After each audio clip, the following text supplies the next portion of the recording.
बिस्मिल्लाहिर्रहमानिर्रहीम। अस्सलाम वालेकुम स्टूडेंट्स, उम्मीद करता हूँ आप सब लोग खैरियत से होंगे। मैथ फैक्टर में आपको सर अनवर का खुश आमदेद है। स्टूडेंट्स, हम क्लास 9 मैथमेटिक्स की सीरीज़ कर रहे हैं और इस सिलसिले में हमने चैप्टर नंबर 7 की एक्सरसाइज 7.2 जो है वो आज कंटिन्यू करनी है और हमारा सब्जेक्ट है, उन्वान है कोऑर्डिनेट ज्योमेट्री। तो कोऑर्डिनेट ज्योमेट्री के हवाले से ये क्वेश्चन है। हमारे पास क्वेश्चन नंबर 7 का पार्ट 1 है और कहा गया है कि label the missing coordinates of the vertices of the following figure. तो फिगर्स जो हैं हमारे पास, एक तो स्क्वायर है OLMN। इस स्क्वायर फिगर को इन्होंने जो है प्लेन कर्व के ऊपर जो है प्लॉट किया हुआ है। तो प्लेन कर्व एक ऐसी कर्व होती है जहाँ पे दो कोऑर्डिनेट्स होते हैं, एक एक्स एक्सिस और एक वाई एक्सिस। तो एक्स एक्सिस और वाई एक्सिस जो है हमारे ये ग्राफ को रिप्रेजेंट करते हैं और ग्राफ के अंदर जो है ये चार वर्टाइसेस जो हैं इस शेप के आपको नज़र आते होंगे। और वो कौन सी शेप है? स्क्वायर शेप है। तो ये चार वर्टाइसेस हैं, एक O वर्टाइस है और एक L वर्टाइस है और एक M है और चौथा जो है वो N वर्टाइस है। तो हमसे पूछा गया है कि मिसिंग कोऑर्डिनेट्स जो है वो हमें फाइंड करने हैं इन वर्टाइसेस के, यानी OLMN। जबकि हमें L की कोऑर्डिनेट जो है वो गिवन है क्वेश्चन के अंदर कि L के कोऑर्डिनेट्स जो हैं x और y के हवाले से वो है हमारे पास, x जो है यहाँ पे 3 है और y जो है यहाँ पे 0। तो बाकी वर्टाइस के जो है कोऑर्डिनेट्स हमें फाइंड करना। तो ये बहुत ही ऑब्वियस है, आसान है, क्योंकि हमें मालूम है कि स्क्वायर शेप की जितनी भी साइड्स हैं वो इक्वल होती हैं एक दूसरे के। अगर ये 3 पॉइंट्स है तो फिर इसका मतलब ये भी 3 पॉइंट्स होगा और फिर ये भी 3 पॉइंट्स होंगे और इसके भी 3 यूनिट्स होंगे। तो लिहाजा हम इसकी एक्सप्रेशन कुछ इस तरीके से लिखेंगे कि OL लाइन जो है, यानी ओरिजिन से लेकर L तक OL लाइन जो है ये इक्वल है LM लाइन के, LM लाइन के इक्वल है। और MN लाइन जो है ये भी LM लाइन के इक्वल है। MN जो लाइन है, ये तमाम लाइंस एक दूसरे के इक्वल हैं। वजह ये है कि चूंकि ये स्क्वायर शेप है, क्वेश्चन में गिवन है, तो लिहाजा इसकी सारी साइड्स जो हैं इक्वल होंगी। तो जब इक्वल होंगी तो हमें कुछ इस तरीके से अपनी एक्सप्रेशन जो है ये हमें रिप्रेजेंट करनी पड़ेगी। तो MN लाइन जो है किसके इक्वल है? NO लाइन के इक्वल है, NO लाइन के इक्वल है। और ये सारी लाइन जो है किसके इक्वल है? चूंकि ये ओरिजिन पॉइंट है, ओरिजिन पॉइंट से लेकर यहाँ तक यानी L तक, यहाँ पे x कितना गिवन है? क्योंकि ये हॉरिजॉन्टल है और हॉरिजॉन्टल पे यूनिट्स आ रहे हैं तमाम के तमाम, तो x जो है यहाँ पे 3 है, इसका मतलब ये 3 यूनिट्स ये हमारे पास होंगे OL 3 यूनिट्स। और हमने ये प्रूफ करके दिखा दिया कि OL, LM, MN और NO लाइंस जो हैं एक दूसरे के इक्वल हैं। तो लिहाजा OL लाइन अगर 3 यूनिट्स है तो इसका मतलब ये तमाम की तमाम लाइंस जो हैं ये 3 यूनिट्स की होंगी। तो यहाँ पे आपने आंसर लिख देना है, दिस इज़ 3 यूनिट्स। तो ये स्टूडेंट्स हमारा जो है आंसर होगा और हमें इस तरीके से इसे प्रूव करके दिखाना है कि ग्राफ के ऊपर अगर कोई स्क्वायर शेप प्लॉट है तो since it is a square तो सारी साइड्स इक्वल होंगी। तो किसी एक साइड को अगर उन्होंने मेंशन कर दिया है क्वेश्चन में तो इसका मतलब वही यूनिट्स जो हैं, यानी अगर यहाँ पे 3 यूनिट्स गिवन है तो वही यूनिट्स हर जगह पे हमें नज़र आएंगे चारों तरफ, क्योंकि ये स्क्वायर शेप। तो LM भी जो है ये भी 3 यूनिट्स हैं और MN भी 3 यूनिट्स हैं और NO भी 3 यूनिट्स। तो इस तरीके से हमारा ये स्क्वायर जो है वो कंप्लीट होता है। अब आप देख सकते हैं कि ऑरिजिन, पॉइंट ऑफ ऑरिजिन के ऊपर ये जो है 0 पॉइंट होता है हमेशा। तो यहाँ पे x भी 0 है और y भी 0 है, तो एक कोऑर्डिनेट हमारे पास O के ऊपर आ जाएगा इस तरीके से। अब चलते हैं अपने M वर्टाइस की तरफ। M वर्टाइस जो है ये भी एक कोऑर्डिनेट है, तो कोऑर्डिनेट के x और y हमें फाइंड करने हैं। तो अब आप देख सकते हैं कि 3 यूनिट्स राइट साइड को जा रहा है और 3 यूनिट्स जो है वो parallel to the Y axis को जा रहा है। तो इसका मतलब x भी 3 है और y भी 3 है। तो ये वाला 3 जो रिप्रेजेंट करेगा x को और ये वाला 3 जो है रिप्रेजेंट करेगा y को। सो M कोऑर्डिनेट हमारे पास क्या हो जाएंगे? x और y में x is equal to 3 and y is equal also to 3। तो ये हमारे पास x और y के कोऑर्डिनेट्स जो हैं M वर्टाइस के ऊपर आ गए। फिर से बताता चलूँ कि ये 3 कहाँ से आया, कि हमारे पास अगर हम राइट साइड को चलते हैं 3 यूनिट्स तो ये x एक्सिस है, और अगर हम पैरेलल टू y एक्सिस चलते हैं इसी के परपेंडिकुलर ऊपर की तरफ अगर जाते हैं तो ये हमारे पास जो है y एक्सिस के ऊपर भी 3 यूनिट्स आ रहे हैं। तो लिहाजा y एक्सिस के ऊपर भी 3 यूनिट्स हैं और x एक्सिस के भी 3 यूनिट्स हैं। तो इसका मतलब M कोऑर्डिनेट जो है हमारा 3,3 है। अब चलते हैं अपने N कोऑर्डिनेट की तरफ। तो N कोऑर्डिनेट जो है हमारे पास ये 3 यूनिट्स अपवर्ड्स है, जबकि x जो है इसका 0 है। मैंने आपको पिछली वीडियो में भी जो है ब्रीफ करके दिखाया था, डिस्कस किया था कि y एक्सिस के ऊपर कोई भी पॉइंट आता होगा, यानी लाइन के ऊपर, यानी y एक्सिस की लाइन के ऊपर कोई भी पॉइंट आए, यहाँ पे x हमेशा 0 होता है, और x एक्सिस के ऊपर कोई भी पॉइंट आएगा तो यहाँ पे y हमेशा 0 होगा। तो हमारे पास ये जो इसके कोऑर्डिनेट्स बनते हैं ये 3 यूनिट्स अपवर्ड्स हैं और y पे ये 3 यूनिट्स बनाते हैं, तो y की जगह पे आपने 3 लिखना है।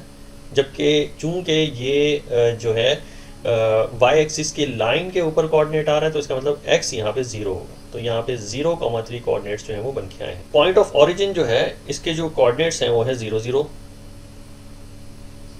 और पॉइंट L जो है ये L वर्टाइस जो है इसके कोऑर्डिनेट्स है 3 0, और M वर्टाइस के कोऑर्डिनेट्स हैं 3 3 3,3, और N कोऑर्डिनेट के जो N वर्टाइस के जो कोऑर्डिनेट्स हैं वो हैं 0,3।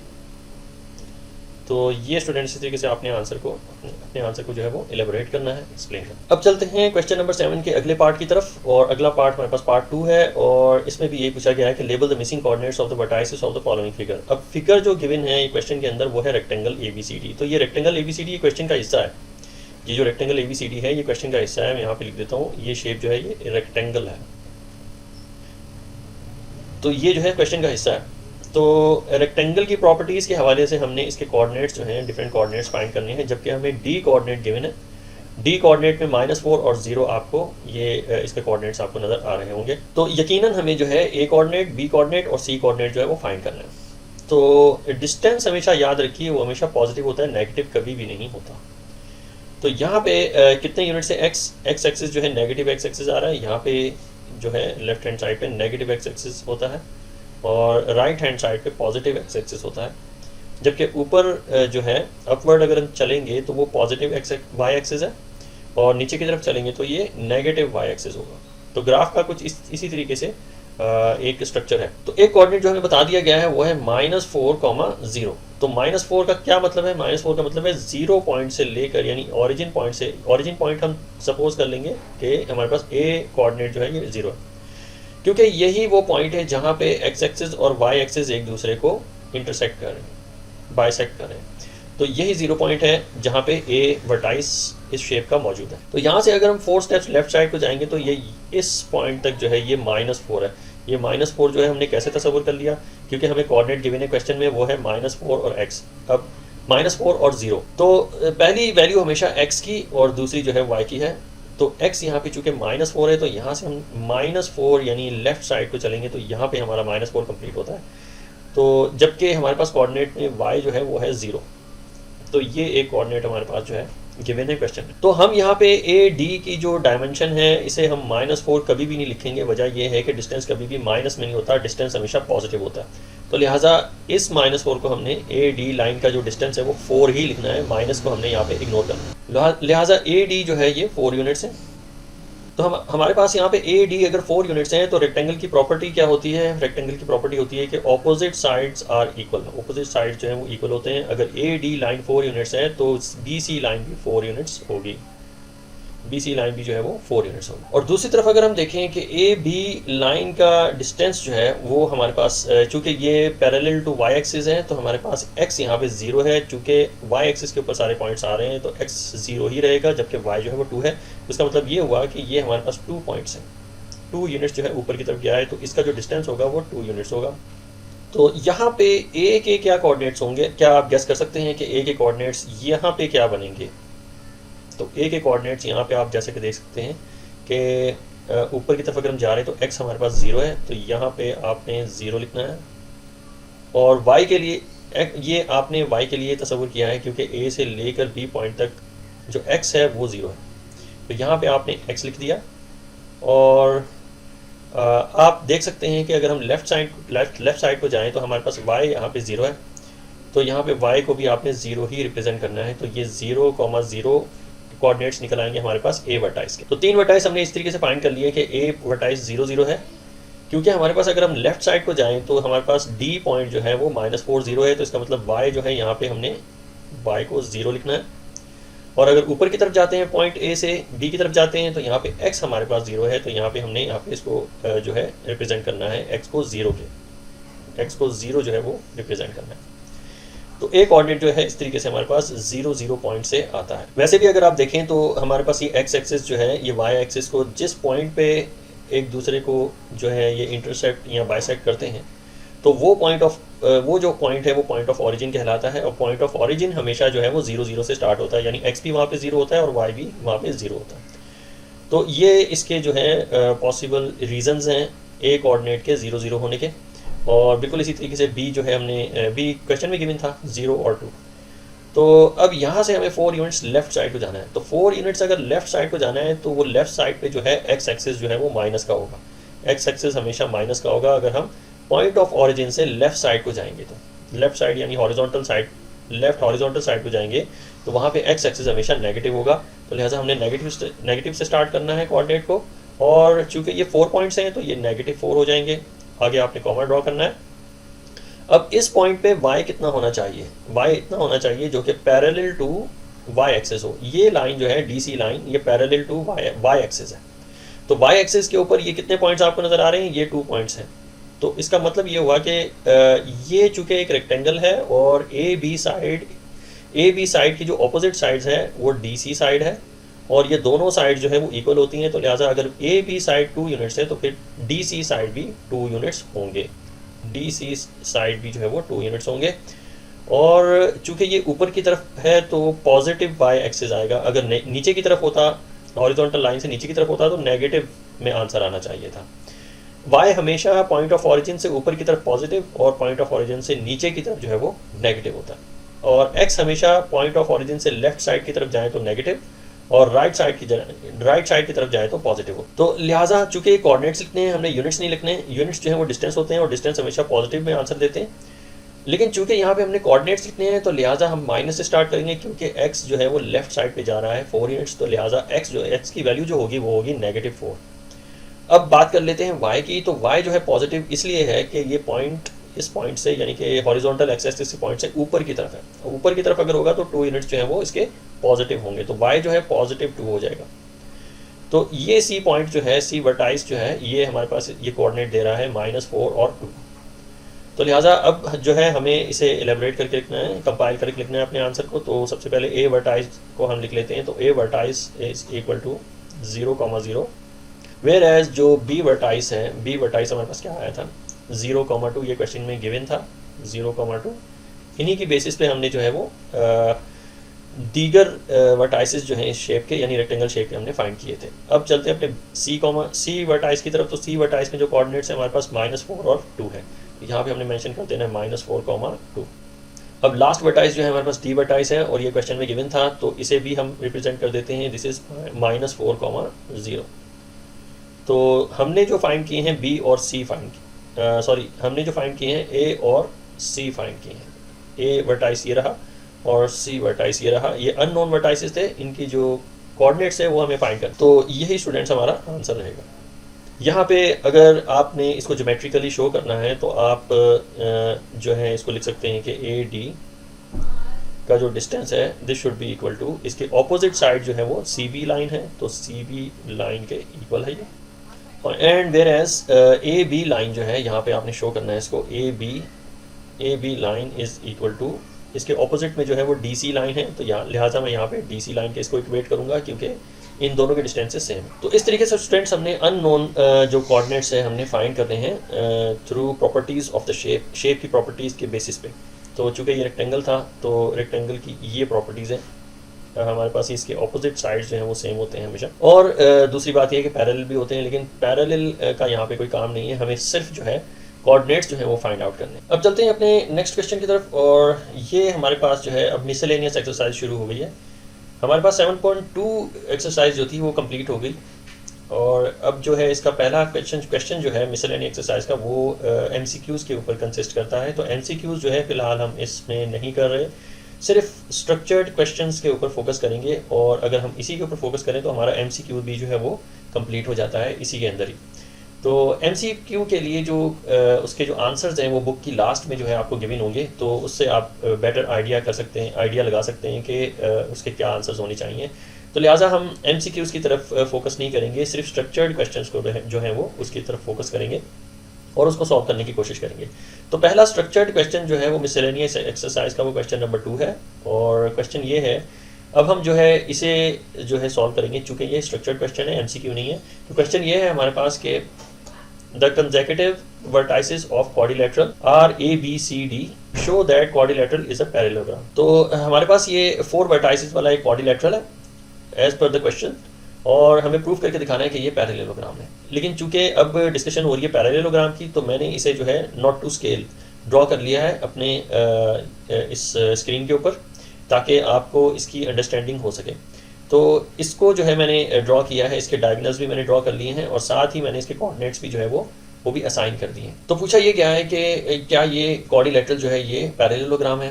तो पैरेललोग्राम होने के लिए हमारे पास ये शराइत जो हैं, ये कंडीशंस जो हैं फुलफिल होना ज़रूरी है। Length of diagonals are not equal, diagonals की जो लेंथ है वो एक दूसरे के इक्वल नहीं होती। जबकि अगर हम देखें इसको रेक्टेंगल के हवाले से, ये स्टूडेंट्स मैंने एक रेक्टेंगल जो है ड्रॉ किया, और ये जो है रेक्टेंगल के डायगोनल्स जो है मैं बना रहा हूँ। ये एक रेक्टेंगल है और उसके ये 2 डायगोनल्स हैं, और हमारे पास ये सेकंड रूल ये है कि adjacent sides are not perpendicular. First rule की तरफ चलते हैं, length of diagonals are not equal. तो हमारे पास यहाँ पे पैरेललोग्राम के जो लेंथ्स, जो डायगोनल्स के जो लेंथ्स है वो इक्वल नहीं होते। तो ऑब्वियसली आप देख सकते हैं कि जो रेड डायगोनल है this is much shorter than the blue diagonal. Blue diagonal जो है खासा लंबा है, तो इन दोनों की लेंथ में जो है वो डिफरेंस होता है। जबकि अगर रेक्टेंगल के हवाले से देखा जाए, रेक्टेंगल से मैं इसको इसीलिए कंपेयर कर रहा हूँ कि 2 चीज़ों की मुमासलत होती है इन दोनों शेप्स में। एक तो आप देख सकते हैं कि जो अपोजिट साइड्स की जो लेंथ है वो सेम होती है और एक दूसरे के पैरेलल होती है। तो same is the case is in the parallelogram. Parallelogram में भी ऐसा ही है कि इन दोनों जो अपोजिट साइड्स हैं, इन दोनों की लेंथ्स भी सेम होती हैं और ये एक दूसरे के पैरेलल भी होते हैं। जबकि अदर 2 साइड्स अगर हम देखें तो ये भी एक दूसरे के इक्वल और पैरेलल होती हैं। अदर 2 साइड्स को अगर हम देखें तो ये भी एक दूसरे के पैरेलल और इक्वल होती हैं। तो यहाँ पे अगर हम इसको पैरेललोग्राम में देखें तो अदर 2 साइड्स यहाँ पे भी पैरेलल और इक्वल हैं। यहाँ पे BC लाइन जो है ये पैरेलल होगी DA लाइन के, और ये एक दूसरे के इक्वल भी होंगी। तो ये मुमासलत पाई जाती है, ये सिमिलैरिटी पाई जाती है पैरेललोग्राम में और रेक्टेंगल में। लेकिन जो पॉइंट ऑफ डिफरेंसेस हैं, यानी दोनों में जो फ़र्क है वो जो है ये रूल्स जो हैं, फर्स्ट 2 रूल्स, ये इसको जो है वो डिफरेंशिएट करते हैं इन दोनों शेप में। तो पहला रूल ये है कि length of diagonals are not equal. तो पैरेललोग्राम के जो लेंथ ऑफ डायगोनल्स है वो इक्वल नहीं होते, जबकि रेक्टेंगल के जो डायगोनल्स हैं इनकी लेंथ्स जो है वो इक्वल होती हैं। हमारे पास ये 2 डायगोनल्स हैं, इसकी left hand side right hand side के इक्वल होती है, और जबकि दूसरे डायगोनल की लेफ्ट हैंड साइड जो है वो राइट हैंड साइड के इक्वल होती है। तो लिहाजा यहाँ पे डायगोनल्स की लेंथ्स जो है वो सेम होती हैं। तो रेक्टेंगल के हवाले से अगर सोचा जाए तो यहाँ पे डायगोनल्स की साइड्स इक्वल होंगी, जबकि पैरेललोग्राम में जो डायगोनल्स की जो लेंथ्स हैं वो डिफरेंट होती हैं। तो ये पॉइंट ऑफ डिफरेंसेस हैं पैरेललोग्राम में और रेक्टेंगल में। एक और पॉइंट ऑफ डिफरेंस ये है कि adjacent sides are not perpendicular. तो पैरेललोग्राम में जो एडजेसेंट साइड है, यानी AB लाइन की जो एडजेसेंट साइड है, AB लाइन की जो एडजेसेंट साइड है वो होगी BC। तो एडजेसेंट साइड जो हैं ये एक दूसरे के परपेंडिकुलर नहीं है, ये 90 डिग्री का एंगल नहीं बनाते जहाँ पे ये एक दूसरे को मीट कर रहे हैं। जबकि रेक्टेंगल में अगर आप देखें तो यहाँ पे एडजेसेंट साइड जो हैं एक दूसरे के परपेंडिकुलर हैं। अगर मैं फर्ज कर लें ये पॉइंट A है, ये B है और ये C है, तो AB की एडजेसेंट साइड जो होगी वो BC साइड होगी, और जहाँ पे ये मीट कर रहे हैं ये एक दूसरे के परपेंडिकुलर बन जाते हैं, क्योंकि यहाँ पे ये 90 डिग्री का एंगल बनाते हैं। जबकि पैरेललोग्राम में ऐसा नहीं होता। पैरेललोग्राम में जो एडजेसेंट साइड्स हैं they are not perpendicular to each other, एक दूसरे के परपेंडिकुलर नहीं है, ना ही ये 90 डिग्री का एंगल बनाते हैं आपस में जब ये मीट करते हैं। तो इन बातों का आपको ख्याल रखना है दोनों शेप्स के दरमियान में कि पॉइंट ऑफ डिफरेंसेस क्या हैं और पॉइंट ऑफ सिमिलैरिटीज़ क्या हैं। तो अब हम चलते हैं अपने क्वेश्चन की तरफ, इसे सॉल्व करके इसे प्रूव करके दिखाते हैं कि ये जो 4 वर्टाइसेस हैं ये बनाते हैं पैरेललोग्राम। तो सबसे पहले इन वर्टाइसेस, इन कोऑर्डिनेट्स के जो है डिस्टेंसेस फाइंड किए जाएंगे। सबसे पहले जो AB वर्टाइसेस हैं इन दोनों का डिस्टेंस जो है वो फाइंड करेंगे, और डिस्टेंस के फार्मूले से ही इसको फाइंड करेंगे। तो हमारे पास डिस्टेंस का फार्मूला है, हमारे पास x2 minus x1 whole square plus y2 minus y1 whole square और अंडर स्क्वायर रूट। अब जो है वैल्यूज प्लग इन करेंगे। आप सपोज कर लें कि A के जो कोऑर्डिनेट्स हैं दैट इज़ x1 y1 और B के कोऑर्डिनेट्स जो है वो x2 और y2 हो जाएंगे। तो वैल्यूज प्लग इन करेंगे और AB का डिस्टेंस फाइंड करेंगे। तो x2 माइनस x1 यानी 0 माइनस 0, और y2 हमारे पास यहाँ पे 5 है तो 5 माइनस 0 लिखेंगे। तो 5 minus 0 whole square whole under square root. Further हम इसे सॉल्व करेंगे और हमारे पास इसका आंसर है, यहाँ पे पहली टर्म जो है 0 हो जाएगी और 5 का स्क्वायर जो है 25 है 25 अंडर रूट अगर हम लिखते हैं तो इसका नेट रिजल्ट है 5 यूनिट्स। तो यहाँ पे हमने इसे मेंशन कर देना है दिस इज़ 5 यूनिट्स। ये आपकी सिर्फ जो है कॉन्सेप्ट के लिए मैंने ये फिगर बनाई है, वरना आपको डायरेक्टली जो है इसे सॉल्व करना है डिस्टेंस के फार्मूले में पुट करके। अब इसी के ऑपोजिट जो है वो डीसी लाइन है। डीसी लाइन का डिस्टेंस भी फाइंड कर लेते हैं। सो ये हमारे पास डीसी लाइन हो जाएगी। सो मैंने सपोज कर लिया कि ये x1 और y1, जबकि डी कोऑर्डिनेट जो है x2 y2, values plug in करेंगे डिस्टेंस के फार्मूले में। सो दिस इज 4 माइनस 4, ये x2 माइनस x1 इसका होल स्क्वायर है, प्लस y2 माइनस y1 यानी 2 माइनस 7 होल स्क्वायर। इसको भी हमने स्क्वायर रूट में रखना है। So DC line is equal to, पहली टर्म जो है वो जीरो हो जाएगी और सेकंड टर्म 2 माइनस 7 जो है हमारे पास 5 आंसर आता है, और 5 का स्क्वायर जो है नेगेटिव 5 का स्क्वायर जो है वो 25 पॉजिटिव आंसर आता है। So 25 positive whole under square root is equal to 5। तो इसका भी आंसर जो है 5 यूनिट्स आ रहा है। तो यहाँ पे हमने इसे मेंशन कर देना है दिस इज 5 यूनिट्स। तो ये एक कंडीशन तो फुलफिल हो रही है, यानी ए बी लाइन जो है इसकी लेंथ जो है वो सी डी लाइन के इक्वल है। जो यूनिट्स यहाँ पे हैं 5 यूनिट्स, और वही यूनिट्स जो है हमारे पास सी डी लाइन के भी हैं। तो ऑपोजिट साइड्स हैं और दोनों ही जो है इक्वल है। तो एक कंडीशन हमारे यहाँ पे कंप्लीट हो रही है। लिहाजा अब हम फाइंड करेंगे बी सी लाइन की डिस्टेंस डी ए से हम कंपेयर करने के लिए। सबसे पहले बी सी लाइन का जो डिस्टेंस है वो फाइंड करने जा रहे हैं। सो बी सी लाइन हमने सपोज कर लेना है कि x1 y1 जो है कोऑर्डिनेट्स हैं बी के, और x2 और y2 कोऑर्डिनेट्स हैं पॉइंट सी के। वैल्यूज प्लग इन करेंगे तो x2 माइनस x1 लिखेंगे तो 4 minus 0 whole square, plus y2 minus y1 यानी 7 minus 5 whole square whole under square root. So इसे हम सिंप्लीफाई करेंगे। B C line is equal to 4 square जो है 16, 4 का square 16, plus 7 minus 5 is equal to 2, और 2 का स्क्वायर जो है वो 4 हो जाएगा होल अंडर स्क्वायर रूट। इसे फर्दर सिंप्लीफाई करें तो 16 प्लस 4 इज़ 20, और 20 को अगर हमें सर्ड्स में शो करना है, चूँकि 20 एक स्क्वायर वैल्यू नहीं, तो इसका आंसर सर्ड्स में आएगा। तो इससे जो है हम कैलकुलेटर पे कैलकुलेट कर लेंगे। अंडर रूट 20 का सर्ड्स में आंसर है 2 अंडर रूट 5। सो ये 2 अंडर रूट 5 यूनिट्स हैं इसकी लेंथ। यहाँ पे आपने इसको मेंशन कर दिया 2 अंडर रूट 5। अब डी ए लाइन जो है हमारे पास x1 y1 कोऑर्डिनेट्स हो जाएंगे डी के, और ए के x2 और y2 कोऑर्डिनेट्स हो जाएंगे। अकॉर्डिंगली हमने इन वैल्यूज़ को जो है डिस्टेंस के फार्मूले में पुट डाउन करके डिस्टेंस फाइंड कर लेना है। तो डी ए लाइन का डिस्टेंस हम फाइंड करने जा रहे हैं। सो यहाँ पे हमने मेंशन करना है D A line is equal to 0 minus 4, x2 minus x1 जो है वो 0 माइनस 4 है, इसका होल स्क्वायर करेंगे, प्लस y2 माइनस y1 यानी 0 माइनस 2, इसका भी हम होल स्क्वायर कर लेंगे whole under square root. So D A line जो है फर्स्ट वैल्यू जो है हमारे पास फर्स्ट टर्म माइनस 4 का स्क्वायर जो है वो 16 होगा, पॉजिटिव 16, प्लस माइनस 2 का स्क्वायर जो है positive 4 whole under square root. So ये जो है हमें आंसर देगा 20 अंडर रूट, और 20 अंडर रूट जो है अभी हमने कैलकुलेट किया है वो है 2 अंडर रूट 5। तो इसका भी जो आंसर है 2 अंडर रूट 5 है, यानी ऑपोजिट साइड जो है इनका डिस्टेंस जो है वो सेम है। तो ये भी हमारे पास 2 अंडर रूट 5 है। सो फर्स्ट कंडीशन हमारी कंप्लीट होती है कि ऑपोजिट साइड्स जो हैं वो इक्वल इन द लेंथ होते हैं, और रेक्टेंगल के भी ऑपोजिट साइड जो है वो इक्वल इन द लेंथ होते हैं। अब नेक्स्ट जो हमारे पास रूल है वो है opposite sides are parallel to each other. तो पैरेलल चेक करने के लिए स्टूडेंट्स हमें जो है एक रूल है, वो रूल के ऊपर, चूँकि ये एक पैरेललोग्राम है कि इसको प्रूफ करके दिखाने के ये पैरेललोग्राम है, तो एक रूल ये है कि हमारे पास जो ऑपोजिट साइड्स होती हैं कि ऑपोजिट साइड्स जो होती हैं must be scalar multiples to each other. यानी ए बी के ऑपोजिट अगर सी डी साइड है तो ये एक दूसरे के स्केलर मल्टीपल होने चाहिए। क्योंकि हमने वेक्टर वाइज इसको जो है वो सॉल्व करना है, तो लिहाजा हमने वेक्टर ले लेना है। हमने सपोज कर लेना है कि ये ए कोऑर्डिनेट जो है इसकी जो डायरेक्शन है वो राइट हैंड साइड को है, और बी सी की डायरेक्शन जो है वो डायगोनल है, ऊपर की तरफ है। तो फिर हमने सी डी की जो डायरेक्शन लेनी है वो लेनी है ऑपोजिट साइड पे।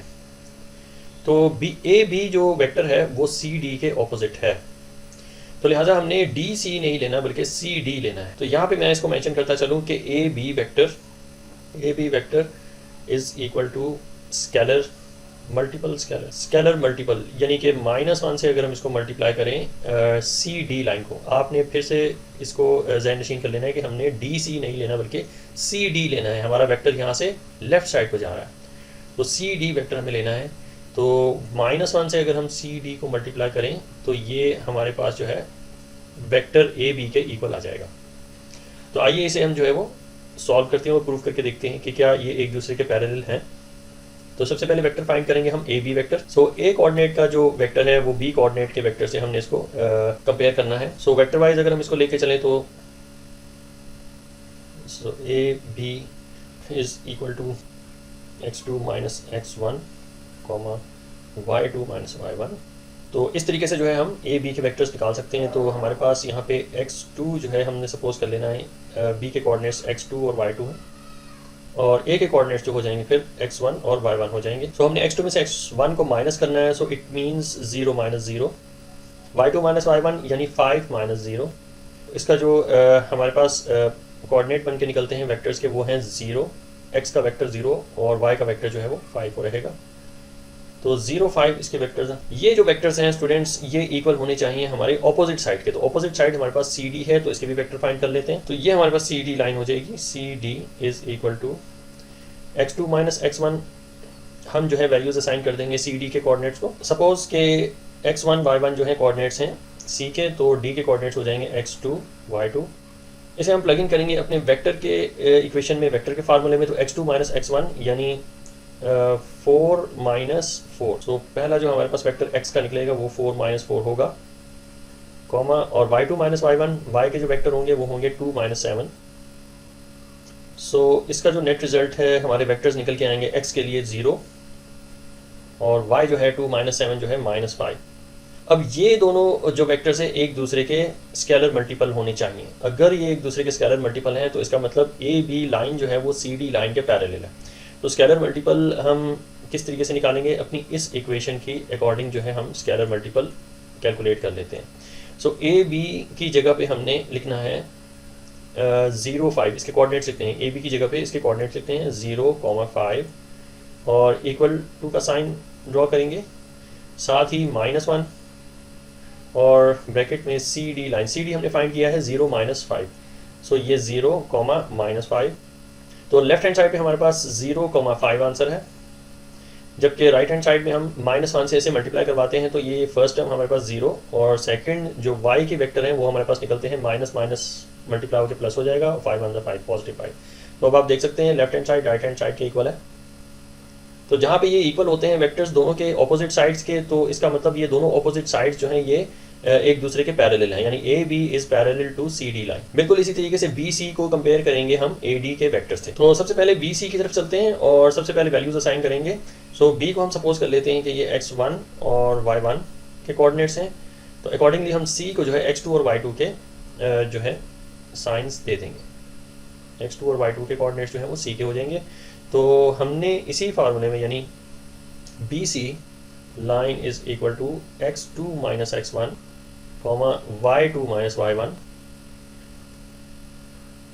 तो x के वेक्टर और y के वेक्टर फाइंड करके हम वैल्यूज फाइंड कर लेते हैं। तो x2 जो है हमारे पास यहाँ पे हम सपोज कर लेते हैं ये है 4, तो 4 माइनस 0 लिखेंगे।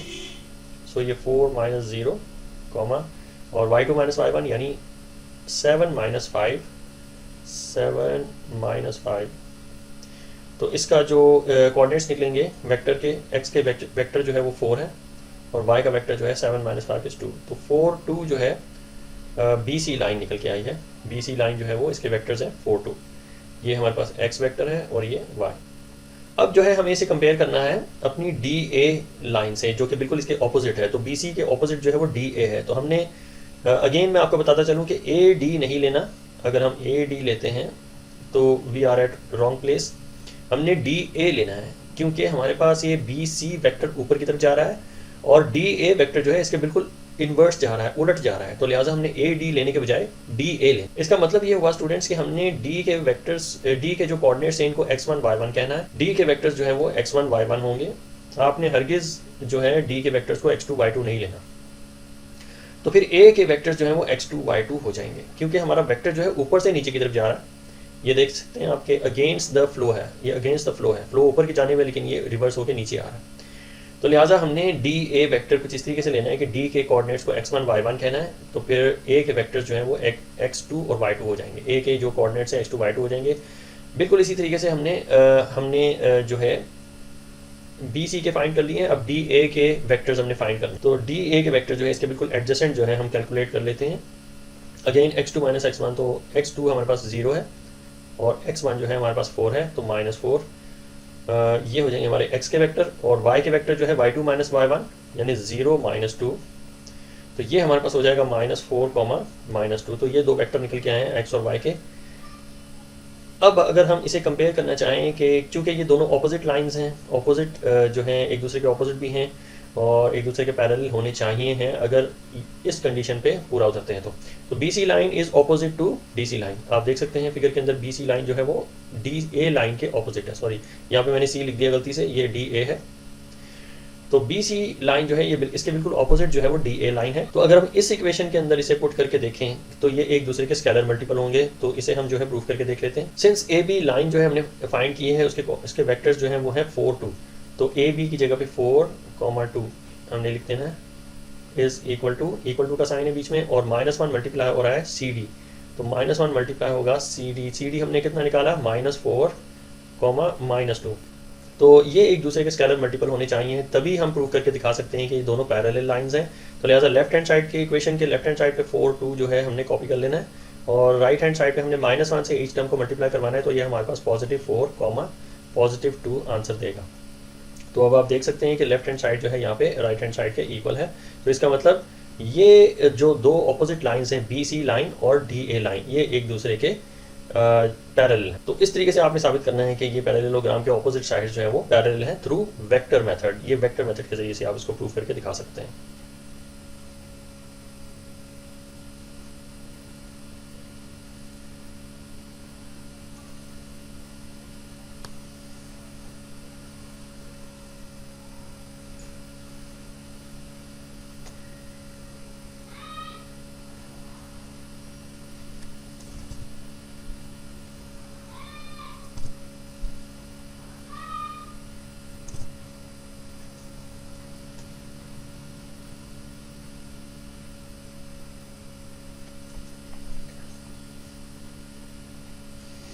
सेकंड जो रूल है, बल्कि पहली रूल की तरफ चलते हैं, lengths of diagonals are not equal. तो पैरेललोग्राम की जो डायगोनल की लेंथ्स होती हैं वो डिफरेंट होती हैं। तो रेड जो है ऑब्वियसली ये रेड डायगोनल जो है वो शॉर्टर होगी ब्लू डायगोनल से, क्योंकि ये अपेरेंटली हमें नज़र भी आ रहा है कि ये ब्लू डायगोनल जो है वो बड़ी है और रेड जो है छोटी है, लेकिन हमें इसको कैलकुलेट करके प्रूफ करके दिखाना है। तो इन दोनों के डिस्टेंसेस हम फाइंड कर लेते हैं। सबसे पहली डायगोनल जो है हमारे पास ए सी डायगोनल होगी। सो ए सी डायगोनल का जो है हमने डिस्टेंस फाइंड करके हमने प्रूफ करके दिखाना है कि इसकी जो लेंथ है वो क्या होनी चाहिए। तो वी अज्यूम दैट के ए कोऑर्डिनेट्स x1 y1, तो अकॉर्डिंगली सी कोऑर्डिनेट्स जो है x2 और y2 हो जाएंगे। तो इनका जो डिस्टेंस है हमें फाइंड करना है। तो ए सी डायगोनल्स का डिस्टेंस जो है कुछ इस तरीके से फाइंड करेंगे कि हम डिस्टेंस का फार्मूला लगाएंगे। तो x2 माइनस x1 यानी 4 -0 whole square plus y2 minus y1 यानी 7 -0 होल स्क्वायर। इसका हम स्क्वायर रूट ले लेंगे। इसे हम फर्दर सॉल्व करेंगे तो 4 का स्क्वायर जो है वो 16 और 7 का स्क्वायर जो है वो 49 हो जाएगा। सो ये हमारे पास ए सी लाइन है। इसे हम जो है कैलकुलेटर पे कैलकुलेट कर लेते हैं। रूट के अंदर हमारे पास ये 16 इनपुट देंगे हम, प्लस और 49, इन दोनों का इनपुट जो है वो √65 आएगा। So A C line is equal to √65। √65 units इसके जो है वो आंसर है। अप्रॉक्सीमेटली अगर हम इसको डेसिमल में दिखाएं सर्ड्स के बजाय, तो हमारे पास ये SD जो बटन है इसको प्रेस करेंगे तो हमारे पास ये 8.06 जो है 8.062। सो ये 8.062 हमारा आंसर आएगा। इतने यूनिट्स जो हैं इसकी लेंथ है। AC लाइन की जो लेंथ है वो ये हो जाएगी हमारे पास 8.062। सो अब जो है सेकंड डायगोनल जो है हमारे पास BD है। तो BD का जो डिस्टेंस है वो हमें फाइंड करना है और हमें कंपेयर करना है अपने सेकंड डायगोनल के साथ कि क्या ये इक्वल हैं या ये डिफरेंट हैं अपनी लेंथ्स में।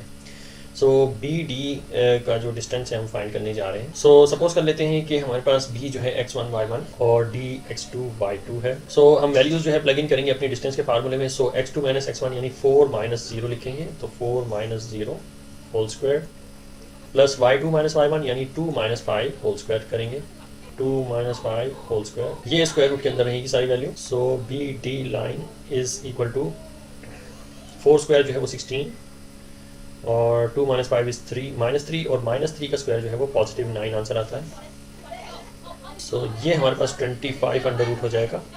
25 अंडर रूट का नेट रिजल्ट जो है 5 यूनिट्स है। इसका मतलब ये हुआ कि बी सी लाइन जो है हमारे पास ये जो दूसरा डायगोनल है बी डी डायगोनल, ये 5 यूनिट्स है। तो अब आप देख सकते हैं कि क्लियरली कि रेड लाइन जो है वो शॉर्टर है, रेड डायगोनल जो है शॉर्टर है than blue diagonal. Blue diagonal जो है इसकी लेंथ 8 है और रेड डायगोनल की जो लेंथ है वो 5। सो डायगोनल्स में भी डिफरेंस होता है पैरेललोग्राम की, तो इस तरीके से भी आप इसको प्रूफ जो है कर सकते हो। इसकी इसी के साथ जो रिलेटेड है बात वो ये है कि adjacent sides are not perpendicular. Adjacent sides जो है इसके परपेंडिकुलर नहीं होते। ऑब्वियसली आप देख सकते हैं अगर ये पैरेललोग्राम है तो इसकी कोई भी वर्टाइस जो है 90 डिग्री की नहीं है।